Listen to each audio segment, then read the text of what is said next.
Good morning, everybody, and welcome to Coffee and Tea with AARP Connecticut, a bi-weekly conversation where AARP staff and volunteers talk to policymakers and decision makers about the issues affecting older Connecticut residents. I'm your host this morning, John Erlingheuser, one of the advocacy directors for AARP here in Connecticut, and I'm joined by two very special guests. Our first guest is AARP Connecticut Executive Council member, Marilyn Diaz. Marilyn, why don't you introduce yourself to the folks and tell us a little bit about what you do at AARP? Hi, so I'm an AARP volunteer, have been proudly serving as one for the last 6 years, member of the Executive Council. I'm also a volunteer at the national level. And one of the things, we do lots of trainings and lots of great offerings for you all, which we'll talk about later. But one of the things that I also do is a training called, or a presentation called, What Do I Need to Know About My Electric Choices, which is why we're here today.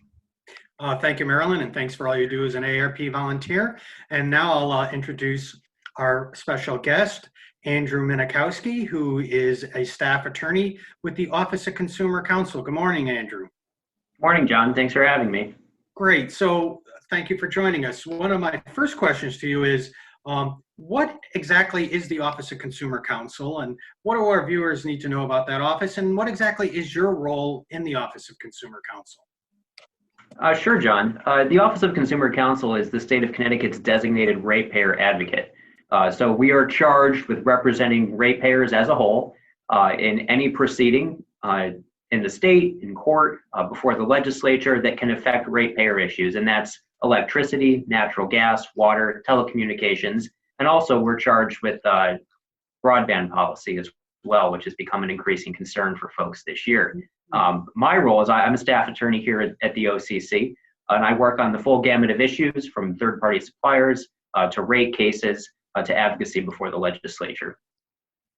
Excellent. Well, that's so good to know. I mean, you know, we often hear the Office of Consumer Counsel or the OCC referred to in the public, and you know, I'm sure most of the average citizen doesn't know that you're out there advocating on their behalf. So that's why it's really important for us to have you here today. So today's conversation, we're going to talk a little bit about something that Marilyn and you have mentioned, and that's the third-party electric supplier market, which is something that came about because Connecticut decided to deregulate electricity.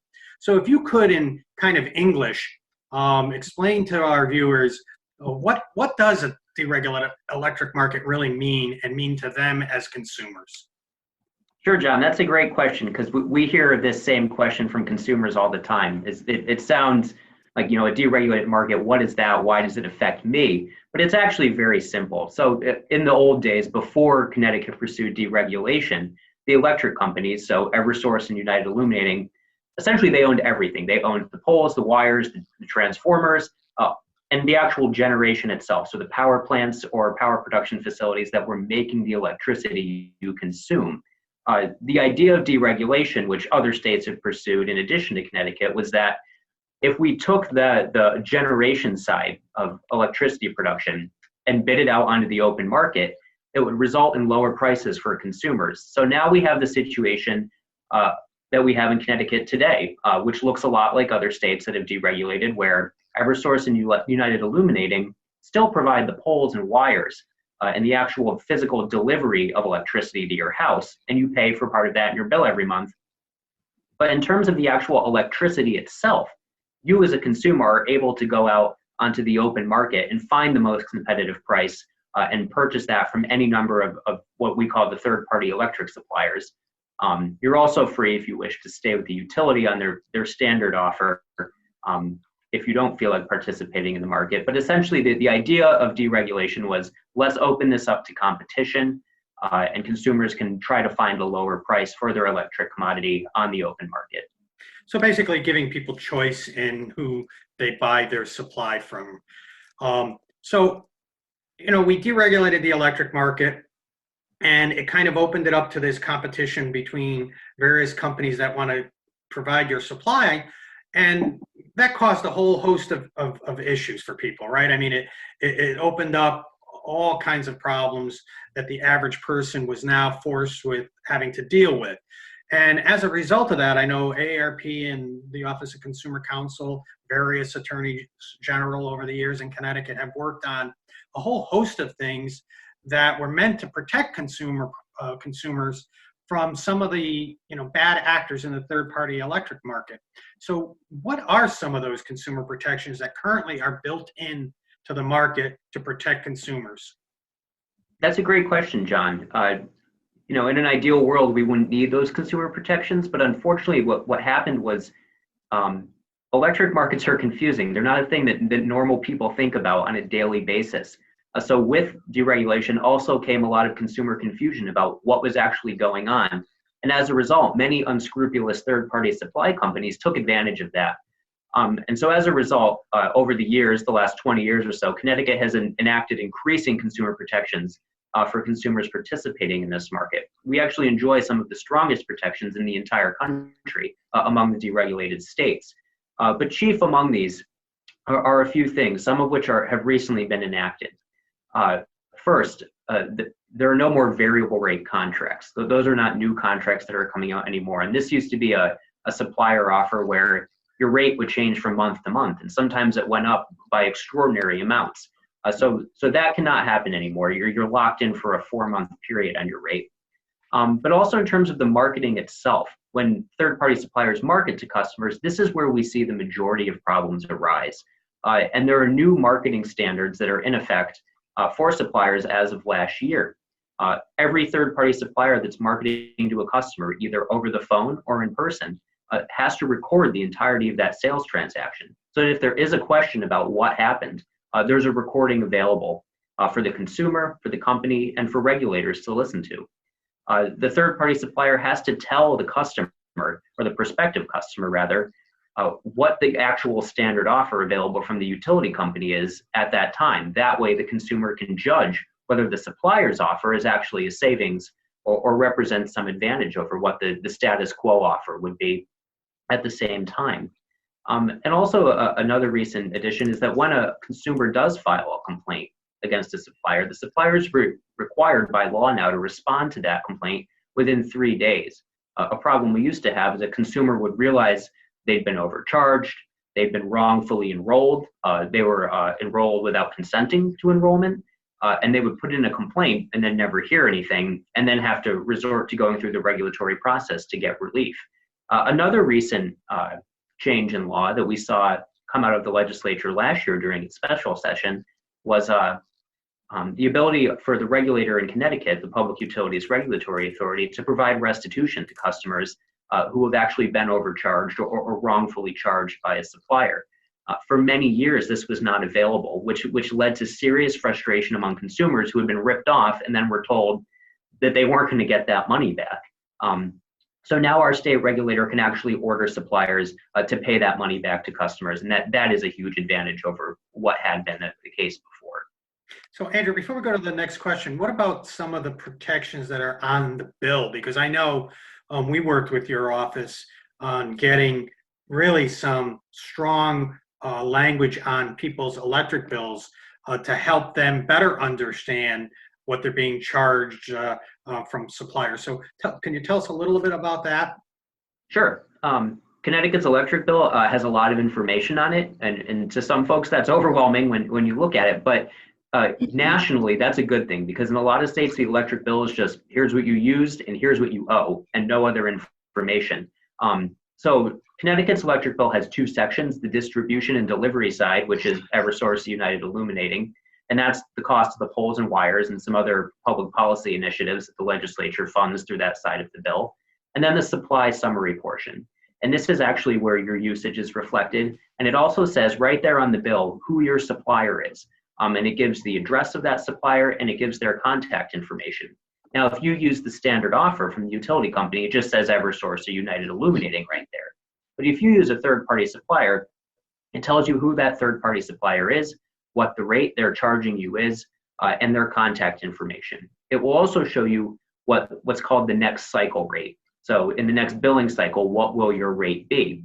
And if say you're locked in for 6 months of the same rate with that third-party supplier, that rate will be the same for those first 5 months and then switch and show you what your rate will be changing to. And we always tell consumers every month when you get your bill, you should read your bill anyway, but pay attention to the supply summary portion. It shows you how much you're using, but it also shows you who your supplier is, what they're charging you, and if that rate is going to change in an upcoming billing cycle. That way you don't get caught off guard by a sudden increase in price when your contract renews. This is also important too for folks to monitor to determine whether you've actually been what we call slammed, which is when someone is enrolled with a third-party supplier without providing consent to do so. If your supplier changes, that will be reflected on your bill because that information comes straight from the utility company. So everyone should check that section every month, and if you see a name there that you don't recognize, then it's time to take action.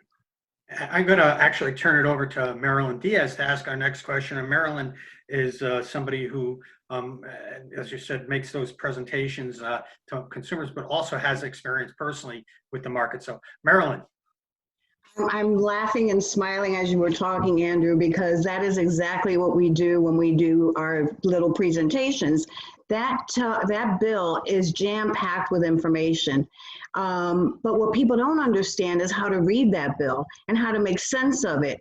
And quite frankly, so when you talk about being slammed, yeah, we've had people in our audiences as we're teaching them how to go through that bill who said, I never authorized anybody to do anything. I thought I was still with United Illuminating or Eversource, whomever that may be. And the fact that they are so aware of this, my personal story, which I'm not embarrassed about. Yes, I'm an attorney. I got this wonderful, wonderful rate in the mail, and I signed up immediately. And being the good daughter that I am, I did it not just for me, but I did it for my mother too, who called me the next month and said, wow, thank you so much. My bill was reduced by so much. Well, guess what? I'm a busy person. 2 years later, I never kept track and never watched that bill. 2 years later, I found out that I was paying over $200 a year more than I should have been. Why? Because I wasn't paying attention. And the good daughter felt horrible because I did that not only to myself, but to my mother. And when we go out and we do these presentations, you hear the horror stories that you just talked about. People are being slammed, yes. People are coming to the door acting as if they're your best friend. Let me see your bill. I can help you out. Don't ever, ever show your bill to anyone, because what they will do is take that number and say that, yes, you authorized them to go ahead and make this switch. And what really bothers me is that they are targeting people. They are targeting people who don't speak English, people who are in communities, lower impact communities, the elderly who we at the AARP represent. They know who to target, and that's exactly what they're doing. And again, they come to your door and they become your best friend. You don't speak English? Not a problem. I speak Spanish. Sure, can I come in? And they become your best friend. So Andrew, thank you for your remarks. And yes, in real life, this is really, really happening, and people are getting, unfortunately, taken in. So Marilyn, do you want to ask Andrew our next question that kind of totally relates to the story you just told and some of the things that are out there? Like the common problems with those third-party suppliers? Yes. So Andrew, what are some of the problems that you're still hearing, like the ones Marilyn just talked about, that are existing in the market? Thanks, John, and I'd also like to thank Marilyn for her example, because there really is no shame in getting ripped off in this market. It happens to everyone. You know, there are folks in my own office here at the OCC who have gotten ripped off by third-party suppliers, and we do this for a living. So it can be very difficult to navigate this market successfully, even if you spend all your time thinking about these issues. But although Connecticut has great consumer protections, we still see issues. And part of the reason why is that, you know, we have a great suite of marketing standards that suppliers have to follow, but those are only good if suppliers follow them. And one thing we've seen is that there are some third-party suppliers who just truly are unscrupulous, and they do not make a good faith attempt to abide with the rules and regulations of the state of Connecticut. They call up customers We have strong evidence it's targeted in many situations to low-income communities, to minority communities, to the elderly, to people who are on support and assistance. And they call up and say, hey, this is Eversource. I need your account number. Can you provide that to me? And you get a call from the utility company and people get duped. They get pulled into that. And by the time they realize something might be amiss, that marketing representative already has everything they need to enroll you. So we still see that happening. Another thing we've started to see increasingly, and this might actually be a reaction to the stronger consumer protections we have for telesales and door-to-door marketing, but we've seen a great proliferation of social media advertising by many third-party suppliers. And it's very much like what Marilyn described. There'll be an offer that looks really good, a really low rate for say 4 months or 6 months. You enroll, life goes on, you forget all about it. Meanwhile, that rate is now 14 cents a kilowatt hour, and you're paying for a lot more than you would be otherwise. We also have a lot of what I would refer to as legacy problems. This market had a lot of growing pains in Connecticut, and we still see sort of the lingering issues from that. I mentioned variable rate contracts before. New variable rate contracts are illegal in Connecticut. However, just based on the billing data my office has reviewed, there are at least 20,000 customers out there who are still on a legacy variable rate contract. And these folks are just totally subject to market conditions. They could see a 7-cent rate 1 month and an 18-cent rate the next month. And this is a product of why it's important to review your bill, because if you are one of those customers, you'll see that reflected on your bill, and you can call up the company and cancel the contract, or call your electric distribution company. They can switch you off of that as well. We also see a lot of folks right now who are getting refunds due to an endemic supplier billing issue that occurred almost 4 to 5 years ago now, but the refunds are finally coming out. And these were where suppliers were posting the wrong next cycle rate on the bill. So you would get your bill and it would say your next cycle rate will be, and it was exactly the same as what you had just been charged. But in reality, that wasn't your next cycle rate. Your next cycle rate was something that may have been much higher, and you may have switched off that rate had you known it was going to be that high. So if you suddenly get, as a consumer, a check from a supplier you did business with 4 years ago, that's why, because that issue is slowly being resolved on the back end. One thing I will point out, though, too, right now is the pandemic has changed how everyone does business, and third-party suppliers are no different. Pursuant to a directive of our state regulators, these companies are not supposed to be engaging in door-to-door marketing right now. And so if there are consumers out there, if you have a third-party supplier who's ringing your doorbell, who's knocking on your front door, making you an offer, please report that to the State Public Utilities Regulatory Authority, because that should not be happening right now for obvious public health reasons. Yeah, and that's great, Andrew. I mean, that's really amazing that there's some of these. And I'm sure, Marilyn, you probably have heard other things in the presentations. And as you know, we're in a virtual world, so AARP has taken its what I need to know about my electric choices presentation and gone virtual with that as well. But Marilyn, we're still seeing an explosion of different problems from the average consumer as it relates to this market, aren't we? Oh, absolutely. Just a couple, if not a month and a half ago, I live in Windsor, Connecticut. There was someone who, in fact, put on our neighborhood watch listing, people still knocking on the door.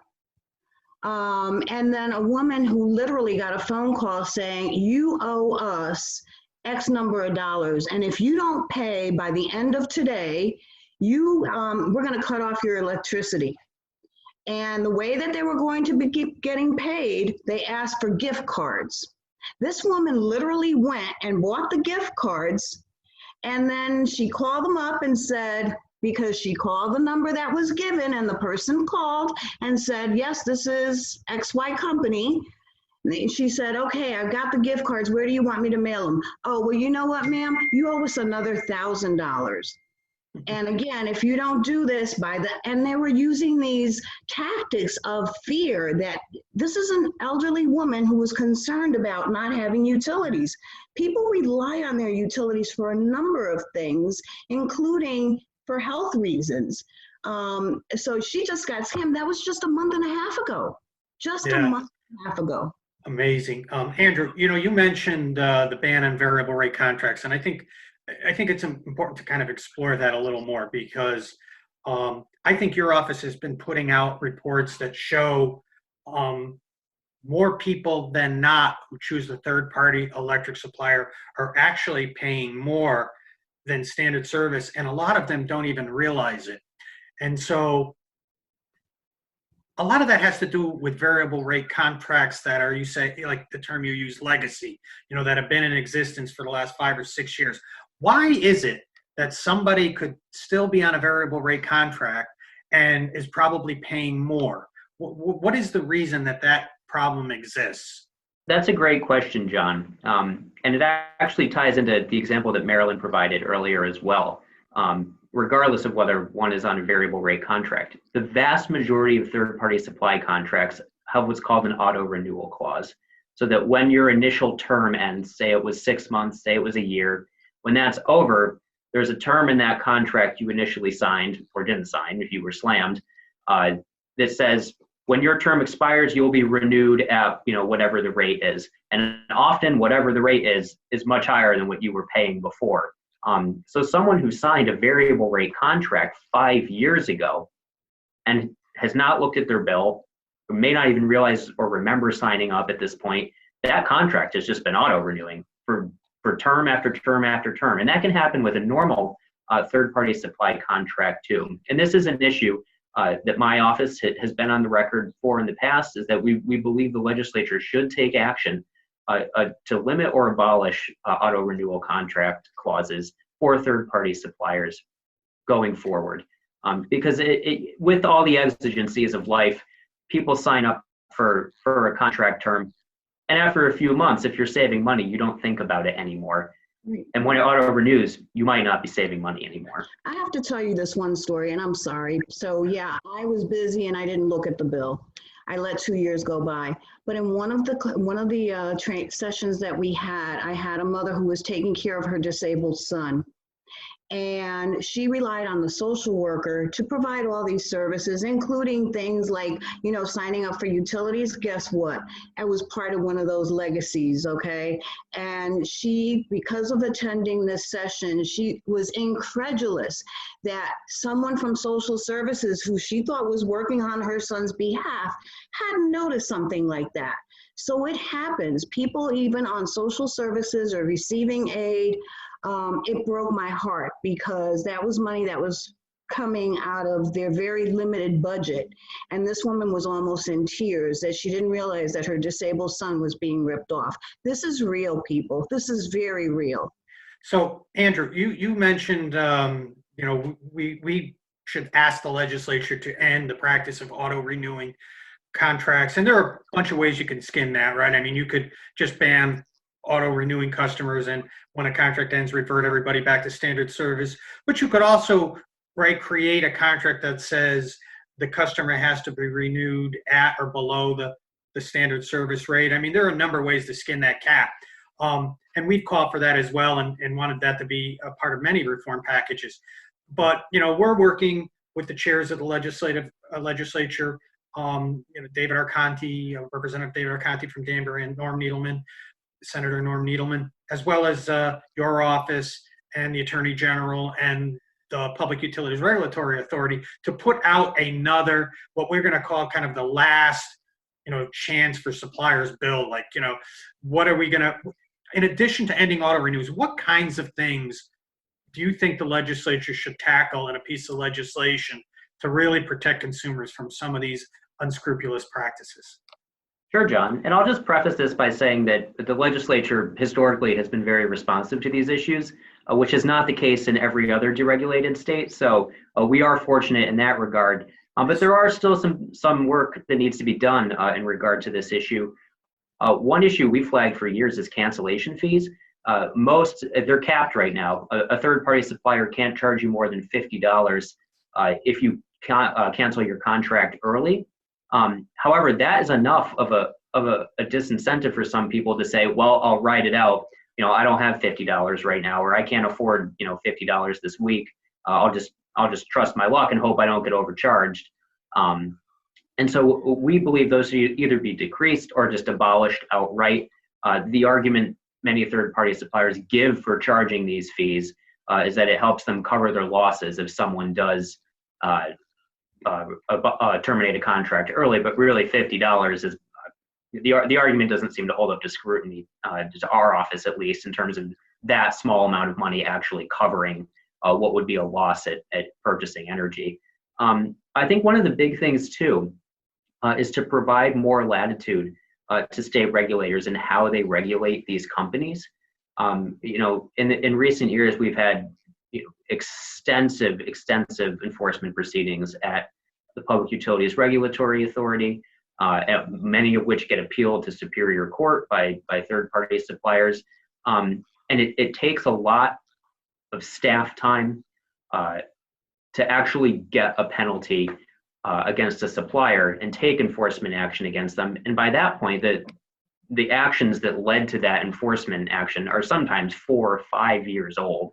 And even then in crafting remedies, I think that the legislature could provide the Public Utilities Regulatory Authority with some more tools in its tool belt to do that. A great example is last year we had a proceeding that resulted in, based on data that my office had provided, every customer designated as hardship who had been on a third-party supplier got put back on utility standard service because they had been charged in a 2-year period $74 million above what they would have paid on the utility standard offer.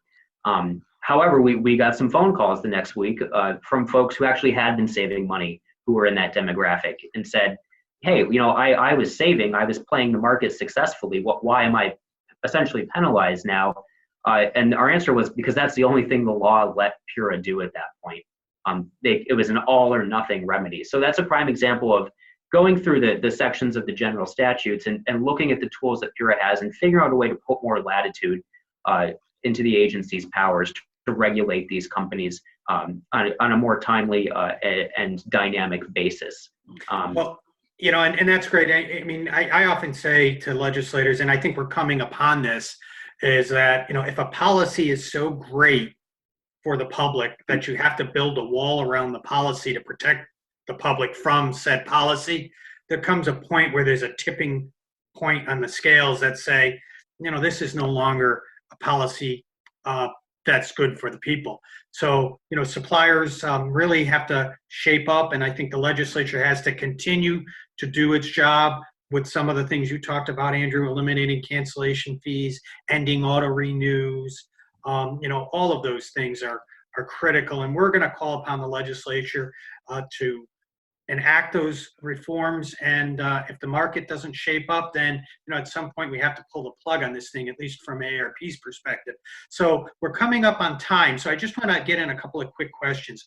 Where would somebody who is interested in going into the market, because they're not all bad. Not all actors in this market are bad. And if you're willing to do the work and pay attention, you could save some money. So where should somebody go to get accurate information about the market?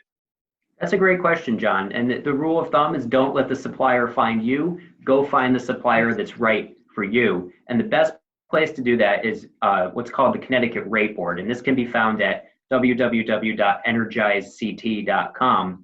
There are many resources on that website for folks who want to increase their energy efficiency and save money.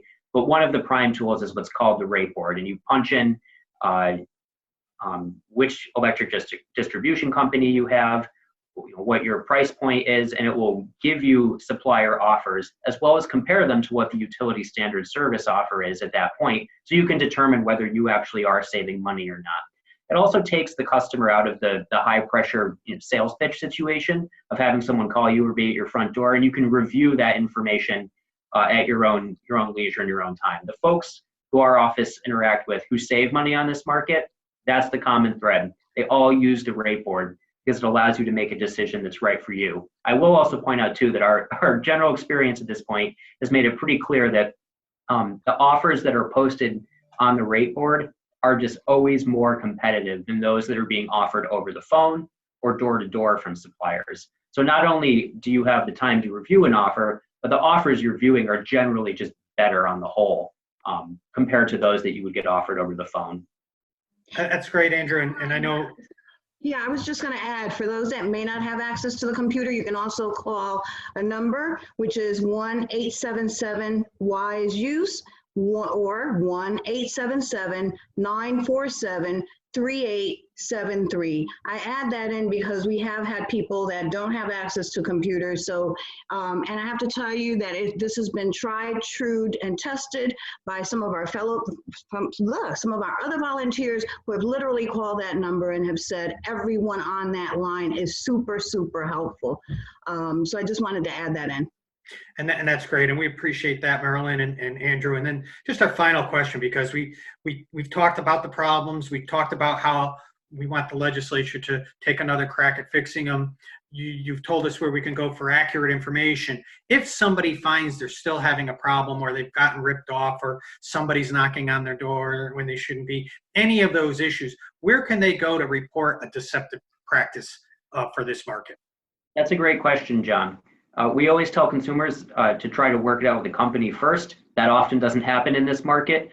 So what you would do at that point is actually contact the State Public Utilities Regulatory Authority. And I have the phone number there for their Consumer Affairs Division is 1-800-382-4586.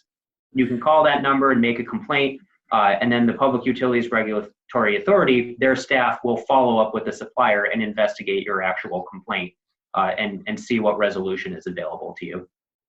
Thank you so much, Andrew, for joining us today on this very, very informative conversation about the third-party electric supplier market and some of the reforms we're hoping the legislature takes to improve it for consumers. Thank you so much for joining us today.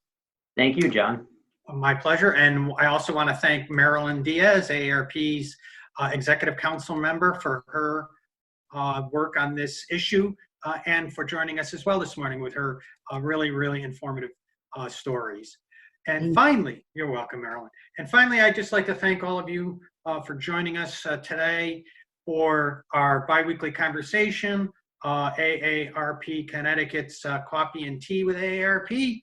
And once again, we hope to see you again on this conversation. Join us biweekly on Thursdays at 9 a.m. Thank you so much, and everybody have a great day.